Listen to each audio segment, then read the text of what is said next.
Voy a empezar por presentarles, voy a usar esta expresión, un alma inquieta, si me permite.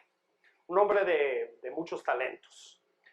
Astrofísico de formación por la Universidad de Barcelona, autor de libros, acabo de ver uno de sus libros por aquí a propósito, experto, esta palabra no lo olvidemos, va a ser muy importante hoy, va a ser muy importante mañana y va a ser muy importante en general, neuroeducación. Es creador de un blog, Escuela con Cerebro. ¿Qué hubiéramos hecho sin gente como él en los últimos 2 años? Sabe mucho de cursos, de educación en línea. Y además da clases en la Universidad de Barcelona, es docente. De hecho, sé que va a hablar con nosotros y después irse a Barcelona a dar clases para que vean qué hombre tan productivo. Les presento, y con mucho gusto, a Jesús Guillén.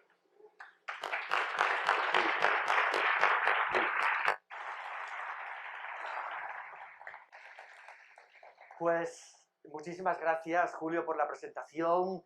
Muchísimas gracias a Compartir Santillana por la invitación y este gran evento que va a ser lo más.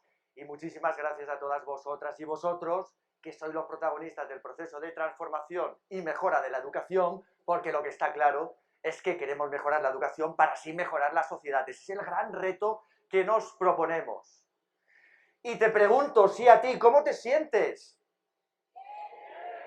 Bueno, te puedes sentir de diferentes formas, ¿eh? Todas las emociones son importantes. Esa es la pregunta con la que tendríamos que empezar cualquier sesión. ¿Cómo te sientes? ¿Estáis bien? ¿Estáis preparados? Muy bien. Pues por mi parte, súper contento.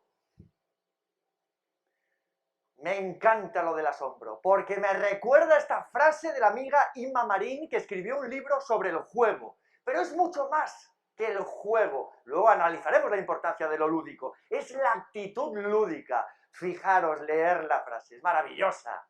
La actitud lúdica tiene que ver con la capacidad de asombrarnos, con la curiosidad, con las ganas de, con la creatividad y el tratamiento no convencional de ideas y objetos. Es una actitud ante la vida.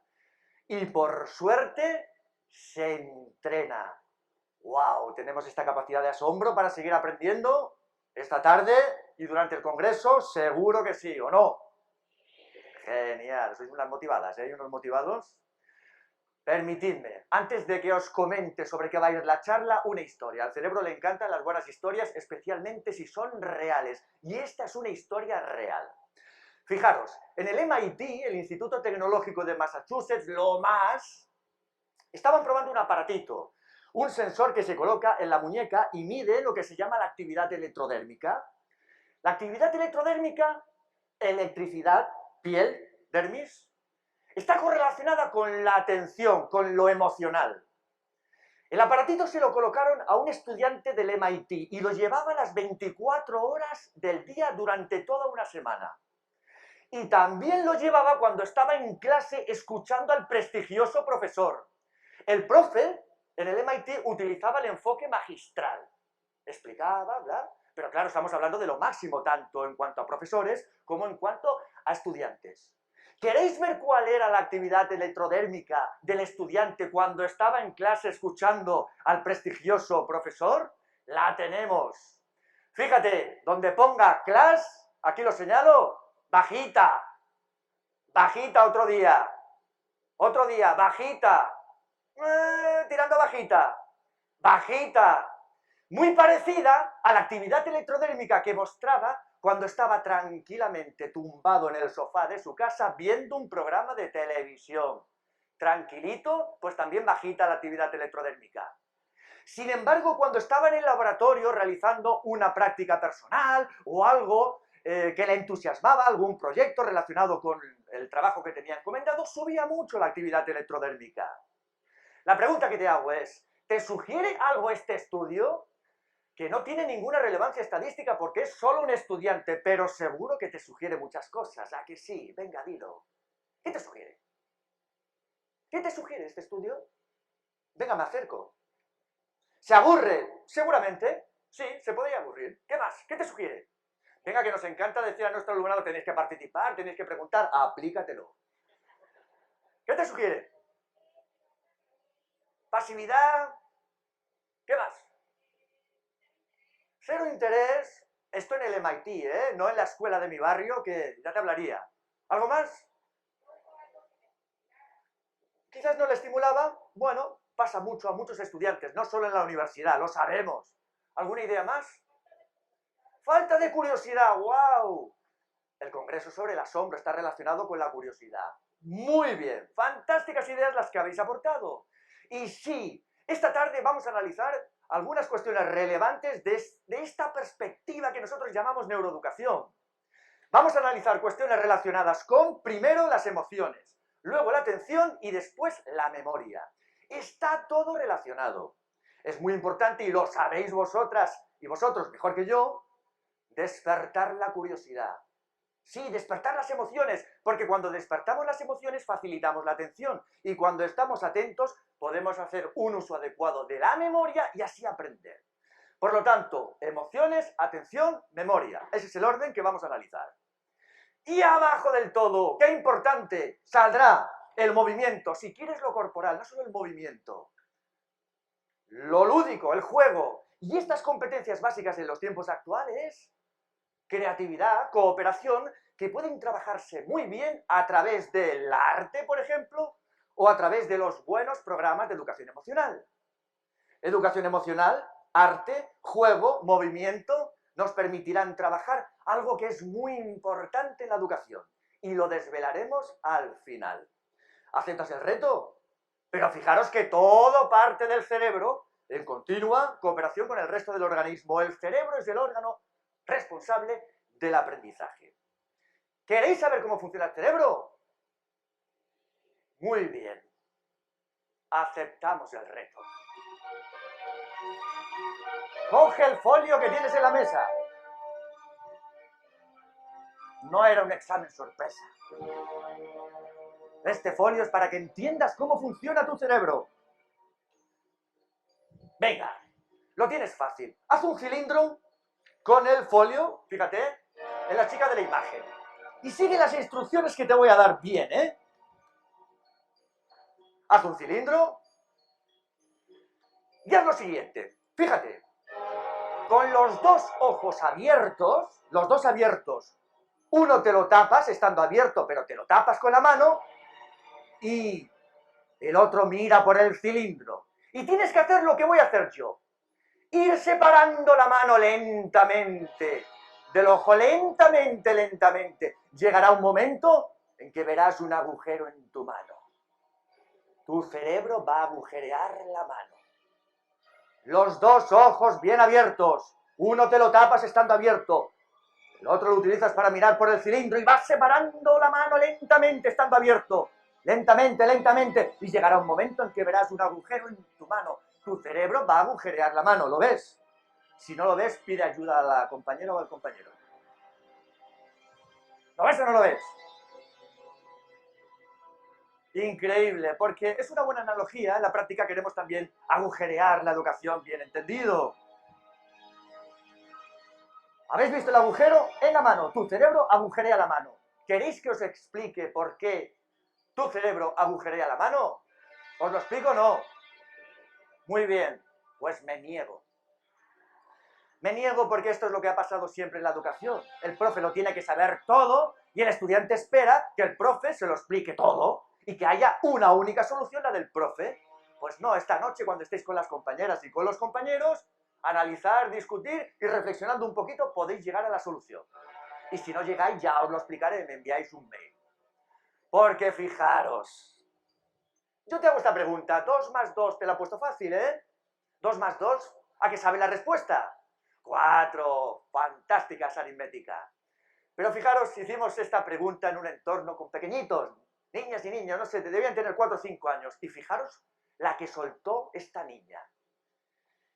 Tenemos 2 gatitos hambrientos y 2 ratoncitos bien rellenitos. Al final tendremos 2 gatitos bien alimentados. ¡Wow! reprimimos el pensamiento creativo de esta niña y le decimos, no, dos más, tienen que ser 4 al final. O sugerimos, fantástico, podemos pensar otra situación en la que también 2 más 2 sea 2, porque a lo mejor estamos fomentando un pensamiento creativo desde pequeñitos. Porque luego van creciendo y se convierten en adolescentes o en adultos. ¿Cómo llevas el cálculo mental? ¿Lo llevas bien? ¿Sí o no? Porque luego le dices al chaval, yo soy el cálculo mental, no calculadora. Bien, este cálculo lo puedes hacer muy fácilmente sin el móvil, ¿vale? Lo vas a poder hacer. ¿Aceptas el reto? ¿Sí? Muy fácil. Pero sin el móvil, ¿eh? Bien, la pregunta es la siguiente. Memoria de trabajo, ¿eh? Un atleta corre 1 kilómetro en un tiempo, memoriza, de 2 minutos y 20 segundos. 1 kilómetro, 2 minutos y 20 segundos. ¿Cuánto tardará en correr el triple, 3 kilómetros? Calcula bien, por favor. Que somos de ciencias, calcula bien.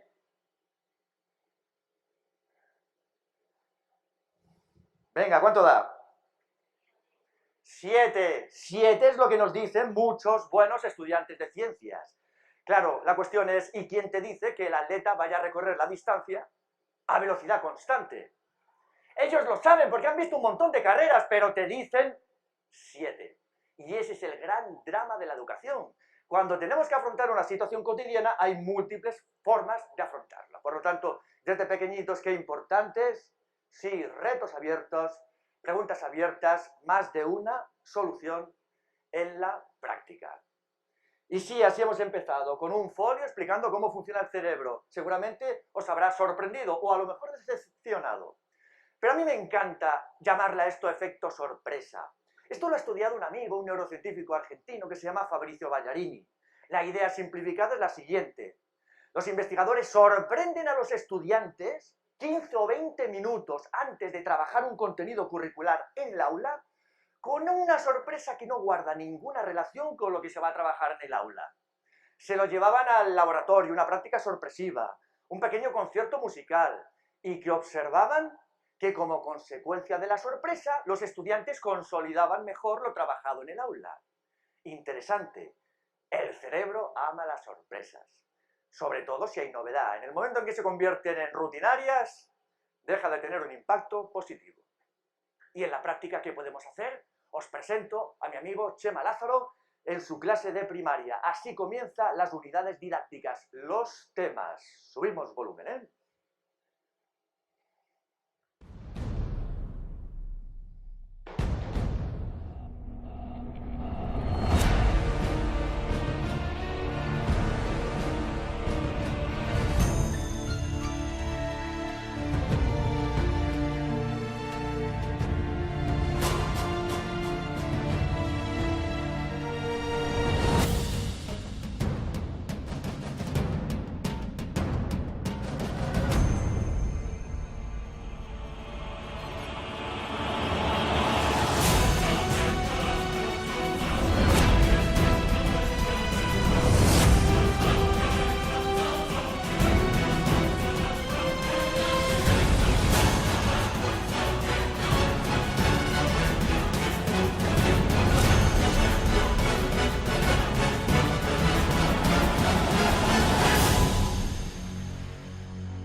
Una forma como otra cualquiera. Hay 3 factores críticos en el aprendizaje directamente relacionados con las emociones. Sorpresa, alegría y vínculo, que no tendríamos que perder de vista. La sorpresa, muy importante, pero también se ha visto a nivel cerebral la importancia de la alegría. Cuando despertamos la curiosidad, se activan esas regiones del llamado sistema de recompensa cerebral, núcleo accumbens, en donde interviene un neurotransmisor que os suena, dopamina, motivación, y cuando esto ocurre, fluye mejor la información hacia otras regiones que intervienen directamente en el aprendizaje, como el hipocampo. Siempre lo supimos, cuando estamos motivados es más fácil aprender, ¿o no? Evidente. ¿Y qué podemos hacer en la práctica? Claro, lo anterior es chispa, es motivación inicial, y tú puedes decir, ¿y luego qué? Pues luego podemos hacer cosas como estas. Os presento a mi exalumno Dani. Otra situación real. una maestra de secundaria con adolescentes decía: es imposible introducir esta unidad didáctica sobre la Edad Media a estos estudiantes desmotivados. Imposible. Bien, encontramos una solución rocambolesca. No sería la maestra, que tenía sus problemas en aquella época, quien introduciría la unidad, sino otro estudiante de una etapa educativa diferente, allá bachillerato, el preuniversitario aquí, también desmotivado, pero que era un amante de la Edad Media, según él, un friki de la Edad Media. Ahí lo tenéis. Trabajaba en un taller de forja, creando todo eso. Todo esto son creaciones propias. La espada, el casco. Y así se presentó con un amigo suyo del edificio del bachillerato al de secundaria. Iban por la calle con la espada, con el casco, con un cofre lleno de un montón de objetos. Evidentemente no es muy normal. Nos paró la policía, pero conseguimos llegar al otro edificio.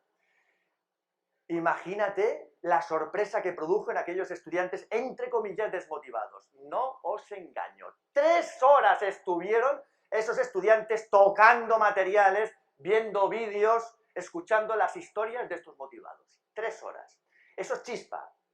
Pero es que luego se inició un proyecto en el que colaboraron estudiantes de diferentes etapas educativas, donde comparaban situaciones típicas de la Edad Media con lo que pasa actualmente. 6 semanas. ¿Funcionó el tema? Parece que sí. ¿A qué se debió? Muchos factores, pero entre ellos la alegría de este motivado, ¿o no? Entre otros. ¿Qué os parece? ¿Tuvo algo que ver él? Yo creo que sí, y vosotros también. Muy bien.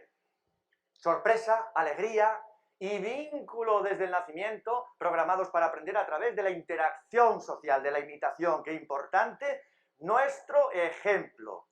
Y cuando hablamos de neuroeducación, para nosotros es muy importante compartir evidencias, investigaciones científicas y también las aplicaciones prácticas en el aula.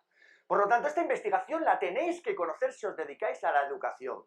Patricia Kuhl, K-U-H-L, búscala porque cambiará tu vida. Tiene una charla TED, me parece que es la genialidad lingüística de los bebés, no sé cómo lo tradujeron, por el estilo. El tema es el siguiente para que veáis lo potente que es este cerebro social.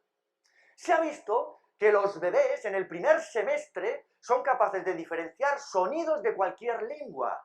Increíble el cerebro. Diferencian los sonidos del chino mandarín, de los del inglés. Por eso les va muy bien que les hablemos alargando las consonantes. Mi bebé hermoso.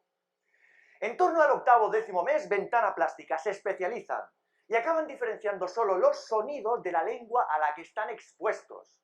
Salvo que estén en un entorno bilingüe natural, si la mamá le habla en una lengua y el padre en otra, de forma natural, no sin esfuerzo, van diferenciando los sonidos de las dos lenguas. ¿Qué hizo Patricia Kuhl? Cogió a bebés monolingües estadounidenses, entre 8 y 10 meses, que solo habían estado expuestos al inglés americano, y les dio 12 sesiones de entrenamiento, 12 clases de chino mandarín.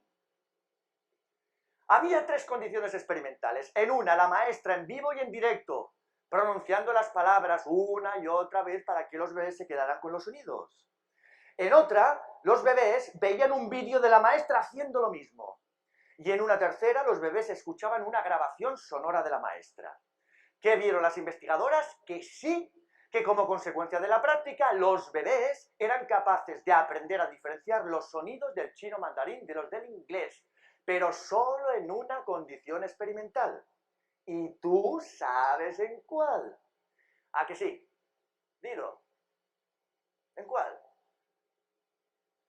¿En cuál? Cuando estaba la maestra en vivo y en directo, naturaleza social del aprendizaje, que cada cual saque sus conclusiones.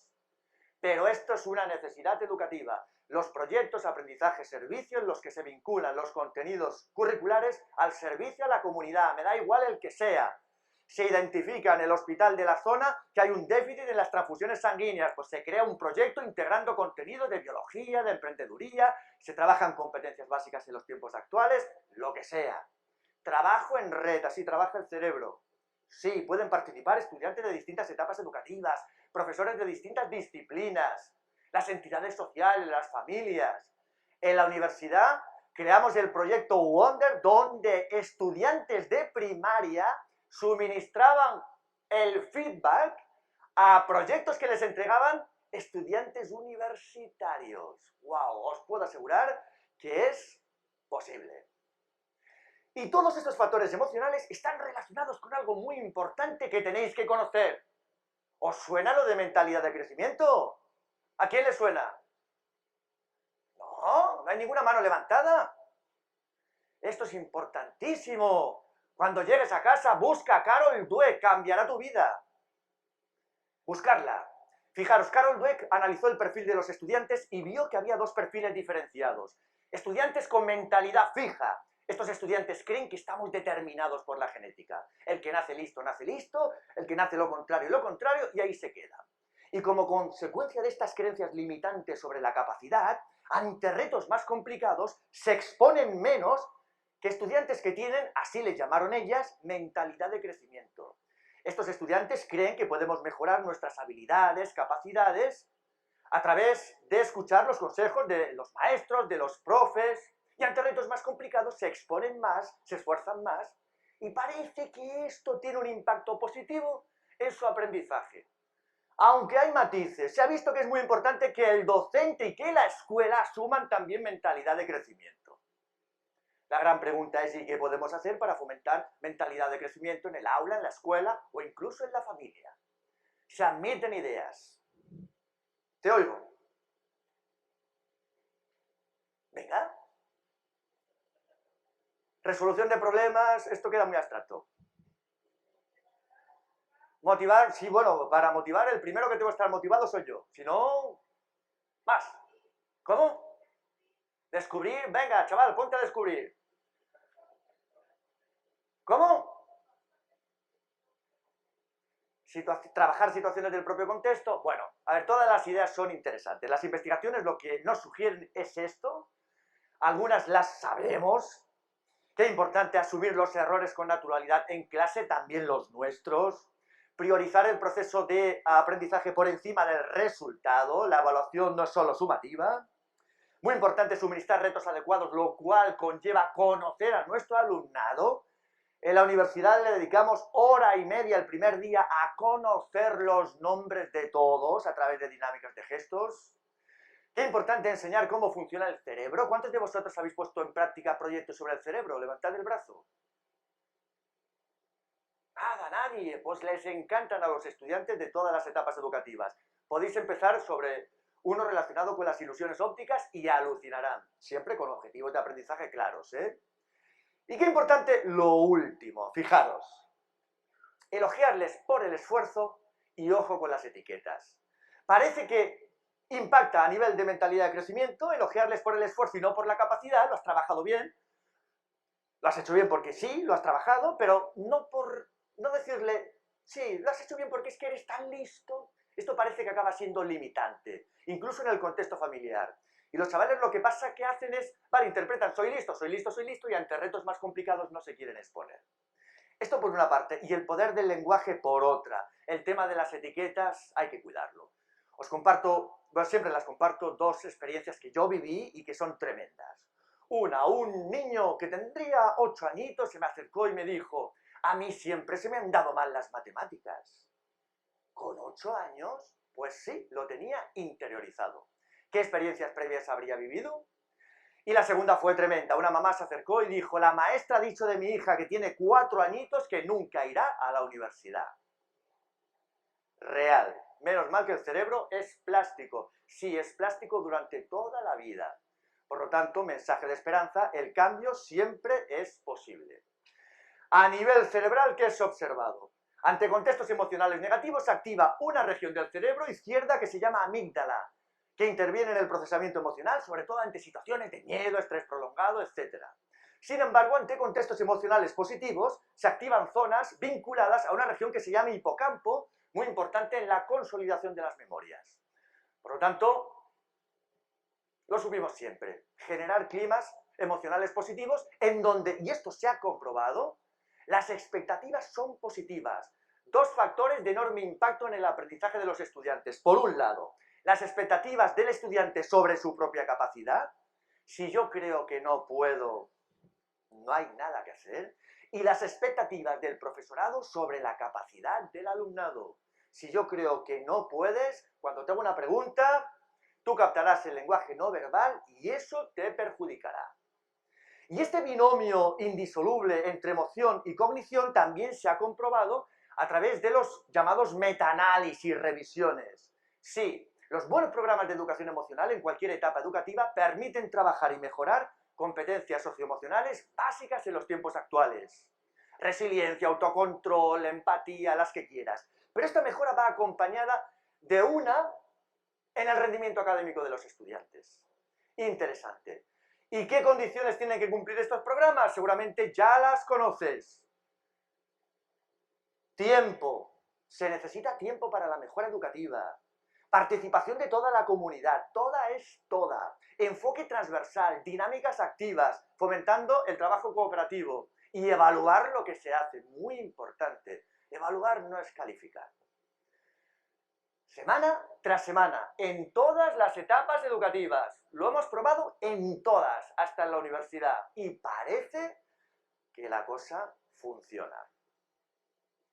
Qué importantes las emociones, ¿o no? Para, ¿dónde vas? No toques nada. Vuelve para atrás. No toques nada todavía, yo te digo. Las emociones, súper importantes. Pero es que las emociones, despertar las emociones es crítico para facilitar la atención. Muy importante en el aprendizaje. Yo te pregunto, a esta hora, 15:44, ¿estás atenta? ¿Estás atento? Que levante el brazo, ¿quién está atento? ¡Wow! Mucha gente atenta, incluso después de dormir. ¿Y estáis motivadas? ¿Estáis motivados? Fantástico. Pues os propongo el siguiente reto. Vamos a comprobarlo. Tenéis que acertar, ¿eh? Tenéis que centraros y acertaréis. Vais a ver unos chicos, chicas, saltando a la comba. Os tenéis que centrar en las chicas con camiseta verde. Van a estar saltando, ¿vale? Tenéis que dar el número exacto de saltos de las chicas con camiseta verde. Si no te centras, no vas a acertar. ¿Está claro? Al final, ya te lo advierto, se va a complicar un poquito. ¿Por qué? Porque van a aparecer dos chicas con camiseta verde saltando a la vez. Por lo tanto, tienes que contar los saltos de una, los saltos de otra y sumarlos. Número de saltos totales de las chicas con camiseta verde. ¿Lo tenéis claro? ¿Sí? Pues centraros. 1, 2 y 3. Go.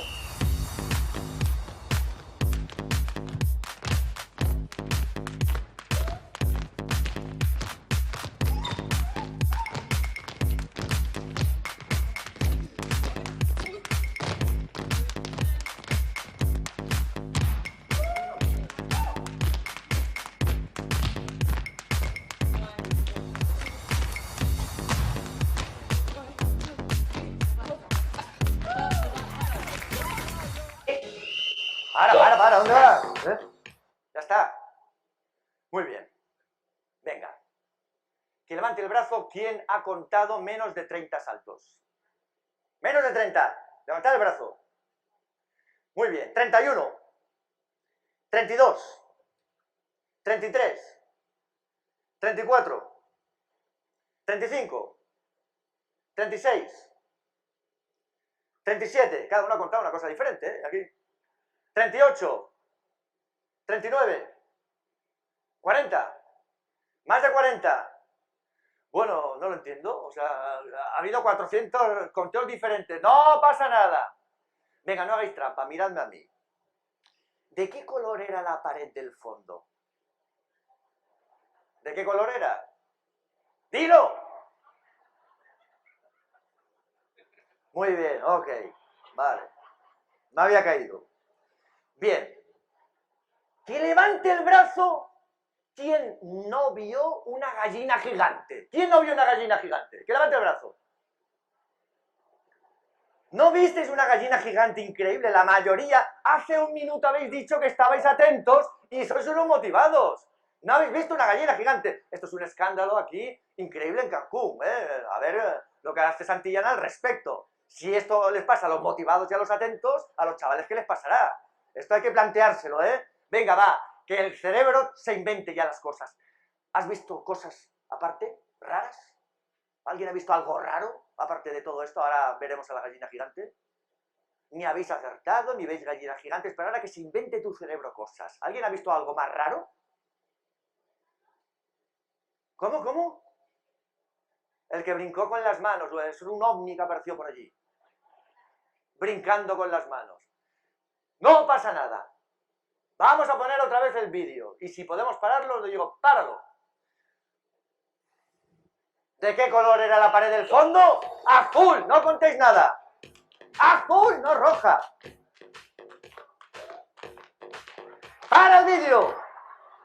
Una gallina gigante te está saludando. Seguimos. Las chicas de la comba se cambian por otras dos. Granate, no azul. Bueno, si quieres rojo. Vale, fantástico. Escándalo educativo aquí en Cancún. Ni hemos contado, sí, algunos sí que ha contado el número preciso. El número preciso era 38. Muy bien, a los que habéis contado 38. La pregunta que nos planteamos es, ¿cómo es posible que estando atentos y motivados no veamos ni la gallina, ni las chicas que se cambian, ni acertemos nada? Esto, que no te estreses, esto pasa en las mejores familias. La atención es un recurso muy limitado, lo hemos visto.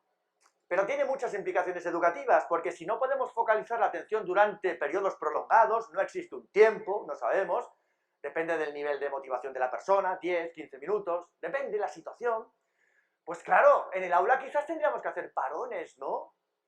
Y qué importantes algunas cosas. Fijaros, no sé si os suena este principio, efecto de primacía-recencia. La idea básica es, recordamos mejor la información en el inicio y en el final. Qué importantes los inicios de las clases, en lugar de pasar lista, repasar cuestiones descontextualizadas, suministrar la información relevante. Y qué importantes también los finales, para sintetizar la información a través de un cuestionario, de un debate, algo importante, un mapa conceptual. Si en la fase intermedia nos cuesta más recordar la información, podemos hacer interactuar a los estudiantes. Interesante tenerlo en cuenta. Como también el interés, la elección de la tarea. Fijaros, preguntamos a estudiantes buenos de ciencias adolescentes qué tarea preferían realizar. Y no estoy negando que no exista el TDAH. Otra cuestión diferente es el tema de la identificación, los fármacos que se utilizan, que no dejan de ser, pues eso, o simulan anfetaminas. A la izquierda hay un sudoku enorme, cuadrados 3×3, donde hay que rellenarlos con números del 1 al 9, y a la derecha había que demostrar que la distancia del punto medio de la hipotenusa, el M, a los 3 vértices es la misma. 90-10. ¿Con qué tarea se quedaron los estudiantes? Con el sudoku. ¿Por qué se quedaron con el sudoku? Porque lo interpretan como si fuera un juego, palabras textuales. Por lo tanto, qué importante también a nivel atencional la elección de la tarea. Y fijaros, desde la perspectiva de la neurociencia, se han identificado 3 tipos de atención o redes atencionales diferentes que activan regiones del cerebro distintas y en donde intervienen neurotransmisores y hasta genes determinados. Hay una atención de alerta. Lo hemos comentado ya, que es importante despertar la curiosidad, lo novedoso, lo diferente. Hay una atención de orientación, de selección de la información. Si yo cuando hablo me muevo o cambio la entonación, eso requiere que tú cambies el foco. Importante. Pero hay una que es crítica, que es lo que se conoce como atención ejecutiva, que es la que nos va a permitir estar centrados en las tareas cuando queremos. Es la que va a permitir al estudiante seguir el hilo de la explicación de la maestra, a pesar de que el compañero le está cuchicheando. Básica para el estudio, básica para el aprendizaje. La gran pregunta que nos planteamos es, ¿y qué podemos hacer para optimizar esta atención ejecutiva tan importante? Bien, nosotros estamos investigando a través de software lúdico, concreto, especialmente diseñado para trabajar esto que se llama las funciones ejecutivas. Llevarlo esto al aula es complicado, más allá de una investigación ya bien pautada. Pero parece que hay otras estrategias que pueden ser útiles. Por ejemplo, todo lo relacionado con el mindfulness hace tiempo que ya se vio que constituía una estrategia interesante para combatir el estrés, sobre todo en entornos clínicos. Pero en los últimos tiempos se ha visto, especialmente cuando hay una práctica sistematizada, que es interesante para mejorar estos circuitos atencionales. Lo hemos utilizado estas técnicas de relajación también en todas las etapas educativas, en nuestro caso integrados en los programas de educación emocional. Y os puedo asegurar que a adolescentes prácticamente el 100% entraban. Qué importante el movimiento, la actividad física para un montón de cuestiones. En lo referente a lo cognitivo también. Parones durante la clase de unos 4 minutitos van geniales para mejorar la concentración durante las tareas posteriores. Comenzar la jornada escolar con actividad física, genial en las primeras horas de la mañana. No dejarla para el final de la jornada escolar, como se suele hacer, por ejemplo, en España. Bueno para el corazón, bueno para el cerebro. Y qué importante si este movimiento es en plena naturaleza. La naturaleza fantástica para todo el mundo, especialmente para las personas más impulsivas y hiperactivas.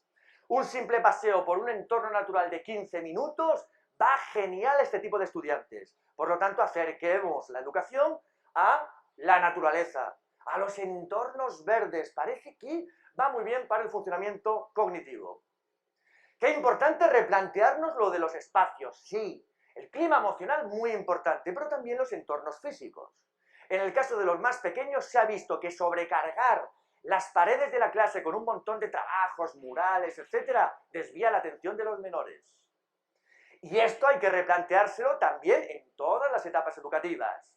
Aquí, por ejemplo, en primaria, sí, los patios escolares como oportunidades de aprendizaje. Ahí tenéis a unos niños trabajando en el patio cuestiones vinculadas a los cambios de estado, física, jugando, allí le llamamos rayuela, a la vez que integran contenidos de biología, o aquí, estimando el número pi, dibujando una serie de figuras geométricas. Sí, y esto es posible también en la universidad, ahí salgo yo también. Salimos fuera a recrear el funcionamiento de una determinada red neuronal. Sí, recrear lo que estás oyendo. Aplicación del teatro en el aula. Y efectivamente, esto tiene un componente lúdico. ¿Y por qué el juego es tan importante? Este niño, sin palabras, nos lo explica de forma maravillosa. Adelante, vídeo.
Estaba pidiendo el aplauso casi con la mirada, con la sonrisa.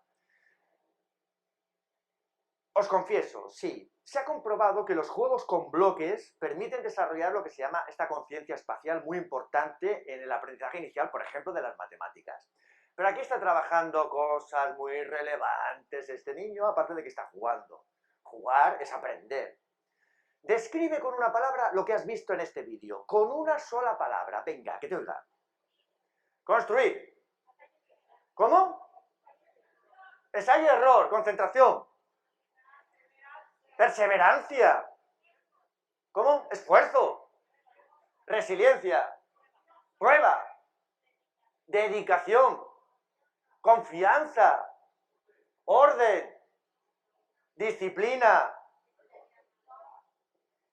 Juego, sí, pero me falta alguna, ¿eh?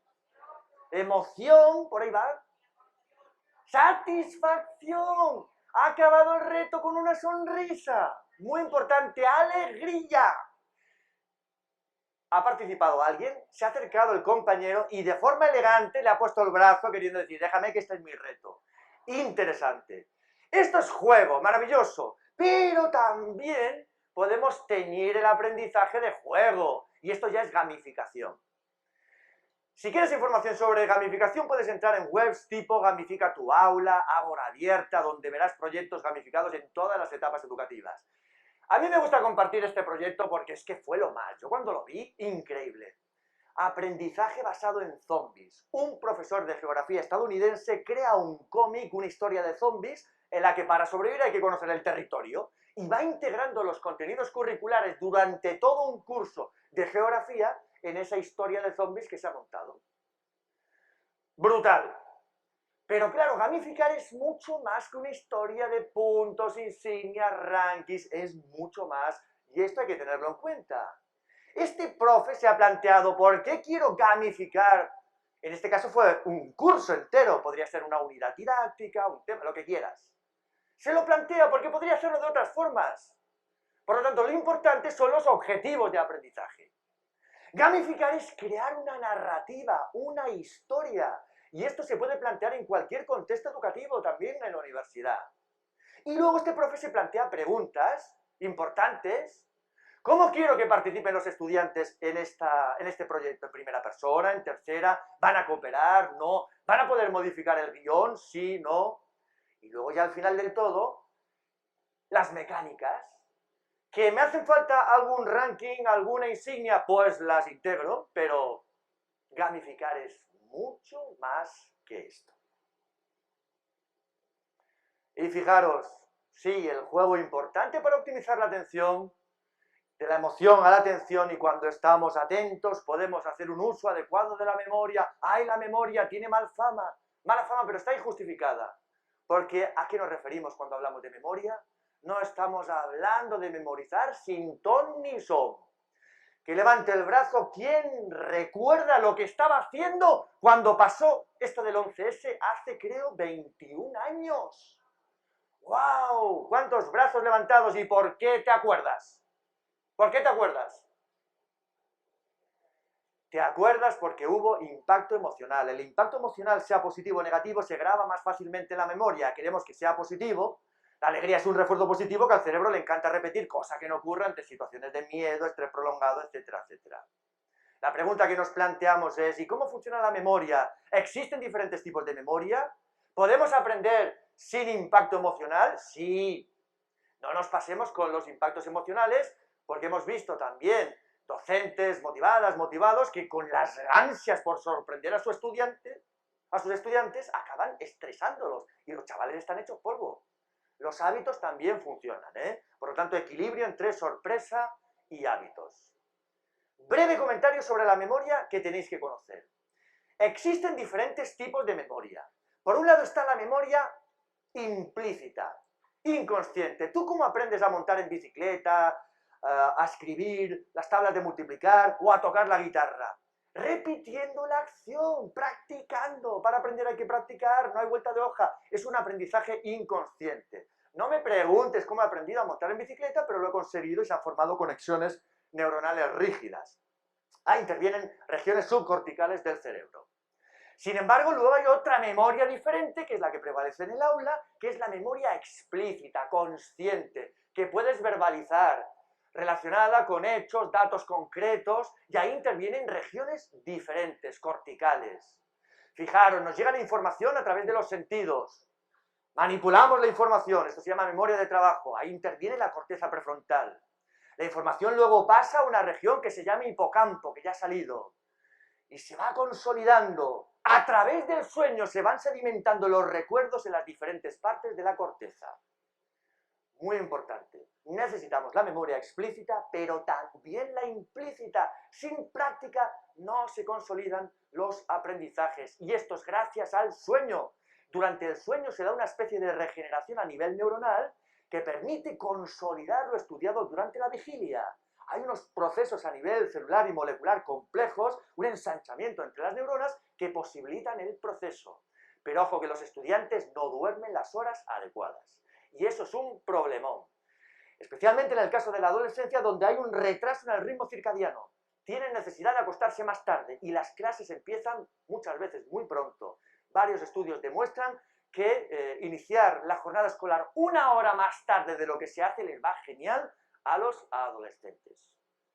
La pregunta es, ¿podemos aprender sin impacto emocional? Sí, asumiendo de que está todo interrelacionado. Aquí os pongo un resumen, después de analizar un montón de revisiones, sobre 10 estrategias de estudio y aprendizaje que son básicas y que no siempre están en consonancia con lo que hacen los estudiantes. Y me gustaría comentar 2 o 3. La primera seguramente sea la más potente, relacionada también con la segunda porque pueden estar vinculadas. ¿Queréis que comentemos algo en esta recta final ya sobre las técnicas de estudio? ¿Sí o no? Muy bien. La primera es lo que se llama ponte a prueba práctica de recuperación. Fijaros, hay 3 fases críticas en el aprendizaje. La primera se llama codificación. Me llega la información a través de los sentidos. Luego la segunda es consolidación. Se convierte en lo que se llama la memoria a corto plazo en memoria a largo plazo. Y la tercera fase importante es lo que se conoce como recuperación de la información. Ojo, porque muchas veces los estudiantes se quedan en blanco porque o bien no han consolidado bien lo trabajado o porque no son capaces de recuperar la información, cosa que nos pasa a nosotros también. Lo tengo en la punta de la lengua, no consigo realizar las conexiones adecuadas y al final me sale. La educación se ha centrado tradicionalmente en la fase inicial, en la codificación, pues parece que la evidencia nos demuestra que no es lo más adecuado, que lo más importante es trabajar la tercera, la recuperación de información. Cuando hacemos el intento por recordar información relevante que hemos estudiado, que hemos trabajado, este esfuerzo por recordar tiene un gran impacto en el aprendizaje. ¿Y cómo lo puedes llevar al aula? Muy fácil. Ahí te pongo 5 ejemplos que nosotros hemos utilizado. Puedes realmente crear los que tú quieras. Mini cuestionarios al final de la clase. Creas un cuestionario identificando lo importante que se ha trabajado. Esas preguntas que les hacen recuperar información tienen un gran impacto en su aprendizaje. La segunda, descargas de conocimiento. Les decimos, venga, párate en un momento y escribe, esfuerzo cognitivo, las ideas más relevantes que hemos trabajado, lo que recuerdas más significativo de lo analizado ayer, por ejemplo. Parón, reflexión, recuperación, se comparte entre compañeros y luego con todo el grupo. 2 cosas, párate y escribe.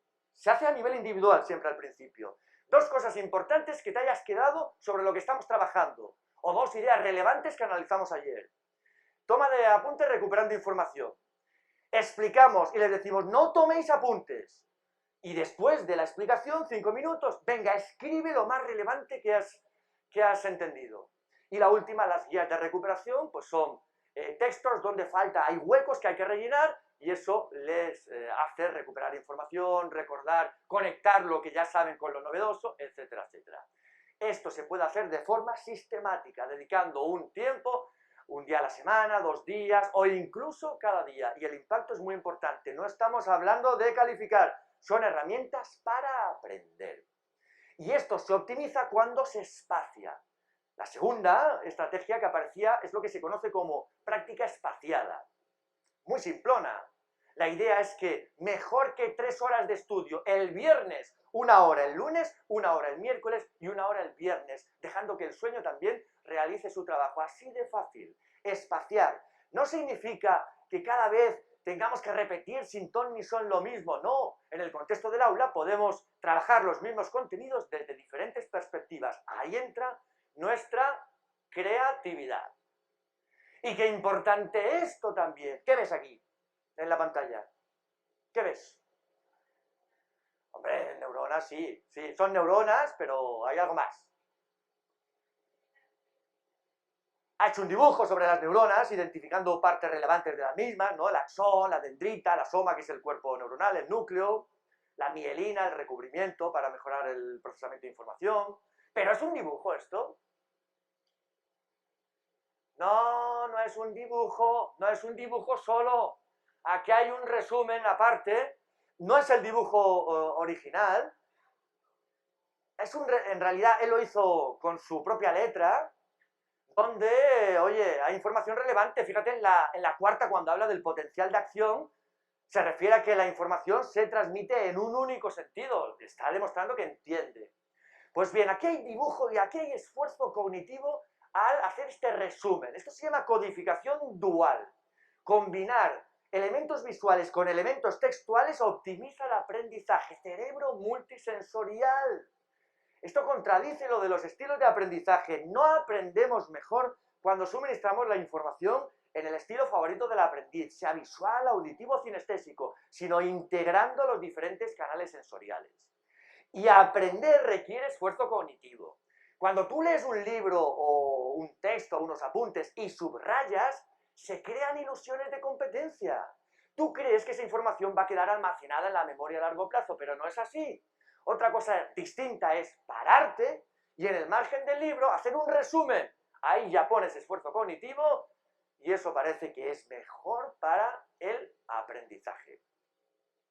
Y qué importante también, había varias de las cuestiones anteriores relacionadas con la reflexión, con el poder de las buenas preguntas, por ejemplo, la cuarta o la quinta. Fíjate que no lo he mencionado, pero la décima, enseñar a otros, es súper potente, la tutoría entre iguales, y tenéis que explicar a las familias que es beneficioso para los dos.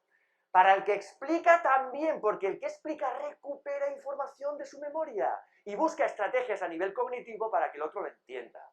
Pues fijaros, la cuarta y la quinta están relacionadas con la metacognición, la reflexión sobre lo que estamos estudiando, sobre lo que estamos aprendiendo. Y se puede trabajar muy bien en el aula a través de rutinas de pensamiento. No sé si las habéis puesto en práctica. ¿Quién las ha puesto en práctica? ¿Pocos? Muy pocos, ¿eh? Fantástico. Son hábitos mentales que se van creando desde pequeñitos. Venga, le dices al estudiante, en esta columna escríbeme todo lo que sabes sobre lo que estamos trabajando. En esta lo que has aprendido. En esta lo que tenías que aprender. Y se van generando estos hábitos mentales que tienen un gran impacto sobre el aprendizaje. Os pongo un ejemplo. Una maestra quería trabajar los estereotipos en la publicidad con su alumnado y fijaros cómo lo va a trabajar con esta imagen potente, ¿eh? Ayer que fue el Día Mundial de la Mujer, ¿no? Pero lo va a trabajar con una rutina de pensamiento concreta que es esta, la primera a la izquierda. Ver, pensar, preguntarse. Vemos la imagen y nos planteamos 3 preguntas en orden creciente de profundidad. La primera, ¿qué ves? Estímulos sensoriales, no se juzga, no se razona nada. La segunda, ¿qué crees que está pasando? Ahora sí, ahora interpreto la escena. Y la tercera se va más allá. ¿Qué te preguntas?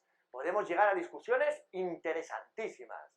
Por ejemplo, en la educación hay muchos estereotipos relacionados con las ciencias. Eso de que las chicas tienen que ser peores que los chicos en matemáticas, no hay ninguna evidencia que lo respalde. Y muchas veces estas ideas parten de creencias falsas de los adultos, incluso transmitidas a través del lenguaje no verbal. Y sí, lo que queremos es fomentar un pensamiento abierto, profundo y creativo. Los buenos proyectos ayudan. Este es un proyecto que utilizamos con adolescentes en matemáticas. Podríamos haber empezado la unidad didáctica de optimización explicándoles cómo se calcula un máximo o un mínimo con el lenguaje típico de las matemáticas, las derivadas. Pero no. Empezamos con una pregunta abierta. ¿Por qué esta tableta de chocolate tiene esta forma de prisma triangular? y guiábamos el proceso con preguntas. Si iban al supermercado, hacían un estudio de ingresos, costes, comparaban con otras superficies, con otros volúmenes, y iban aprendiendo cuestiones relacionadas con los máximos y los mínimos. Muy importante, ya lo veíamos, había que guiar el proceso, porque no todos los proyectos educativos funcionan. Se ha visto que es muy importante clarificar los objetivos de aprendizaje, construir sobre lo que ya saben, es decir, identificar los conocimientos previos, que el profesorado esté formado en este tipo de metodologías, que comparta con otros profesores que ya las conocen, y que es importante también para fomentar la creatividad y el pensamiento profundo, que el arte, súper importante. Se puede aprender poesía de Lope de Vega a ritmo de rap. Recuerdo una profesora de inglés que les pedía a los estudiantes que recrearan la obra Romeo y Julieta en inglés, pero que se inventaran el final. O un profesor de historia que les pedía a sus estudiantes que, utilizando una melodía popular, no recuerdo cuál, relataran los sucesos más relevantes de la Revolución Francesa. Por no hablar de la importancia del dibujo, de la participación en la orquesta o del teatro, porque son fantásticas estas variedades artísticas, todas para trabajar las funciones ejecutivas del cerebro, las que nos permiten controlarnos, planificar, tomar buenas decisiones, que son básicas para todo, para el bienestar personal, para el rendimiento académico de los estudiantes, para el éxito en la vida. La gran pregunta, ¿y cómo se pueden trabajar? Parece que los indicios son los siguientes. Si yo te pregunto, ¿cuándo no tomas una buena decisión en tu vida? Cuando estás ¿cómo? Dilo. ¿Enfadada? ¿Cansado? Todo lo que habéis comentado es cierto. El estrés, no dormir las horas adecuadas, la soledad, la mala salud perjudica a la corteza prefrontal, sede de las funciones ejecutivas, y en general a las funciones ejecutivas que están relacionadas con la atención, con el autocontrol. Hay tres básicas, no entraremos en esto. Se llama memoria de trabajo, flexibilidad cognitiva y control inhibitorio, que más o menos sería autocontrol. Parece que los indicios lo que nos indican es que hay que ir más allá de lo cognitivo, enfoque global, educación global, y atender también las necesidades físicas, sociales y emocionales de todos los estudiantes. Y esto se puede hacer muy bien a través del juego, nos lo ha enseñado el niño con el juego con bloques, a través del arte, a través de los buenos programas de educación emocional, a través del deporte, por ejemplo, los de equipo, tomando decisiones en situaciones de incertidumbre. Qué importante la tutoría entre iguales, la lectura, siempre todo con una intención, sin olvidar esto que es la esencia del buen funcionamiento ejecutivo. El para, piensa y actúa. El tiempo es imprescindible en la educación, porque además fomenta la reflexión. Dejar unos segundos de más cuando haces una pregunta en clase mejora mucho la calidad de la respuesta. Las prisas, malas para el aprendizaje. Y esto es importante en cualquier etapa educativa. Con una compañera, y con esto acabamos.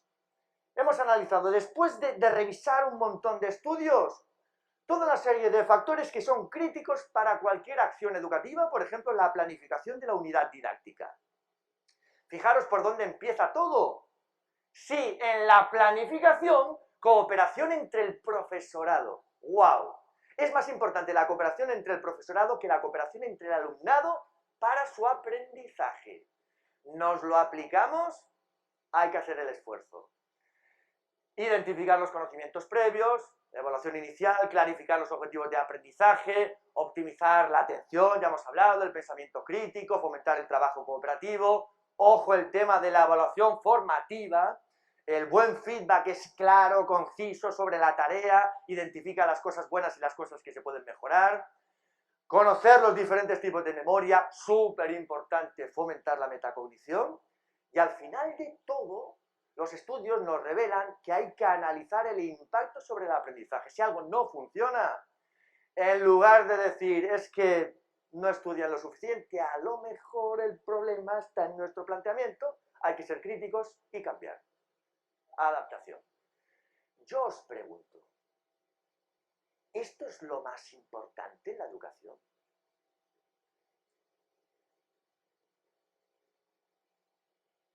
Te pregunto en esta fase final, ¿esto es lo más importante en la educación? ¿Qué opinas? Siéntete libre, ¿eh?, para responder lo que tú quieras responder.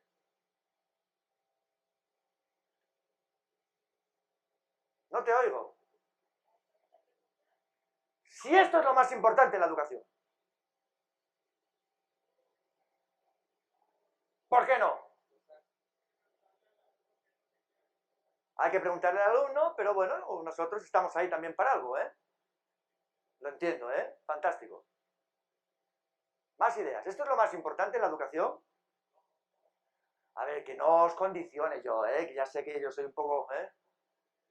En mi opinión, esto no es lo más importante. Es importante, sí, pero no es lo más importante en la educación. No. Vamos a acabar con una historia real que, en mi opinión, nos va a demostrar qué es lo importante en la educación. La historia real es la historia de la profesora Grunwald, una motivada que llega a una escuela desestructurada, me parece que era no sé si era en Los Ángeles o en Detroit, ahora no me acuerdo, unos problemas, unas peleas, unas luchas raciales, y se encuentra con el problema de que el equipo directivo considera a los estudiantes como delincuentes, pero ella quiere introducirse en la vida de su alumnado. Y acaba consiguiéndolo, a pesar de que le cuesta un montón. Y el punto de inflexión es un buen proyecto educativo. Sí, un buen proyecto. Ver la película, porque es una historia real de Freedom Writers, escritores de la libertad, y tienen el libro además escrito por los propios estudiantes. Ese día estaban brindando por el cambio. Nos viene como anillo al dedo, cerebro plástico. El cerebro está continuamente reorganizándose a nivel funcional y estructural, y eso es lo que nos permite cambiar, mejorar y aprender. Van a aparecer varios estudiantes. Quedaros con el último, porque él nos explica qué es lo importante en la educación. Me alegro de verte, tío. Sí. ¿Qué tal el verano? Tú, ven. Bien. ¿Sigue siendo blanco? Hola, chicos. ¿Preparados? Hola, profe. Hola, profe. Un brindis por el cambio. ¿Y esto? Chicas, chicos, escuchad. Esto es lo que quiero que hagáis. Quiero que deis todos un paso al frente y cojáis una de estas bolsas que contienen los 4 libros que vamos a leer este semestre. Detalle. Son libros muy especiales y todos ellos me recuerdan en algo a todos vosotros.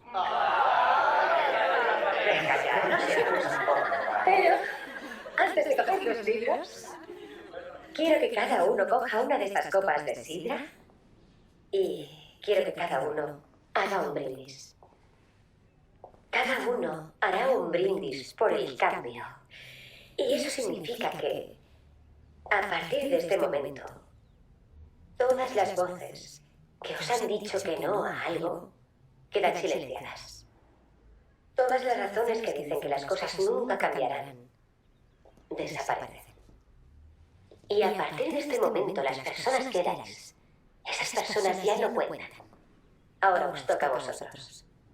¿Vale? Muy bien. ¡Que empiece la marcha, colegas! ¿Qué? ¿De qué vais? No te sé. ¿Qué te hace? Tengo novios como desde los 11 años. ¿Eso es lo que? Bueno, a ver, yo era la que se iba a quedar preñada antes de los 16 y dejaría los estudios. Como mi madre. Eso no va a pasar. Nadie escucha nunca a los adolescentes. Todos creen que deberíamos ser felices porque somos jóvenes y no ven las guerras que libramos todos los días. Pero algún día mi guerra acabará. Y yo no moriré. Y no toleraré abusos de nadie. Soy fuerte. Mi madre me echó de casa cuando entré en la banda. Pero quiero que me dean graduarme. Quiero llegar a los 18. Profe, ¿Puedo leer algo de mi diario? Me encantaría. ¿Quién es ese? Ese tío. Lleva con nosotros desde primero, idiota. ¿Cómo se llama? No lo sé.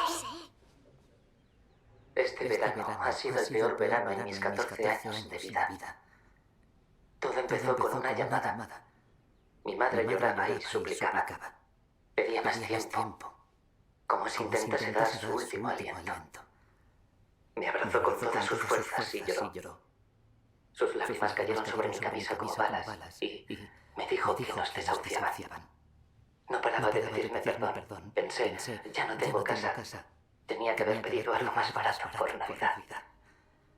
En la mañana del desahucio, un fuerte golpe en la puerta me despertó. La policía venía a hacer su trabajo. Miré al cielo, esperando que pasara algo. Mi madre no tiene familia que la apoye, ni dinero. ¿Por qué molestarme en venir a clase o sacar buenas notas si soy un sin techo? El autobús para delante del instituto y me entran ganas de vomitar. Llevo ropa del año pasado, unos zapatos viejos pero sin cortar. Creía que se reirían de mí, pero en cambio me saludan unos amigos de mi clase de literatura del año pasado. Y recuerdo que la señora Cruel, la loca de mi profe del año pasado, es la única persona que me dio esperanzas. Hablando con los amigos sobre las clases del año pasado y las excursiones, empiezo a sentirme mejor. Me dan mi horario y la primera profesora es la señora Cruel en el aula 203. Entro en la clase y es como si todos los problemas de la vida ya no fueran tan importantes. Estoy en casa. Claro que sí.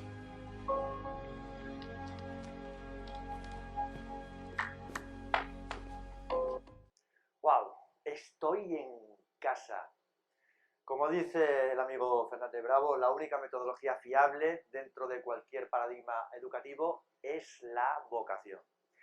¿Qué es lo importante en la educación? Las personas. Y sí, las personas también, vosotras y vosotros, las motivadas, con conocimiento, sois las que tenéis que transformar y mejorar la vida de vuestro alumnado con mucho cerebro, sí, pero más corazón. ¿Brindas por el cambio? Muchísimas gracias.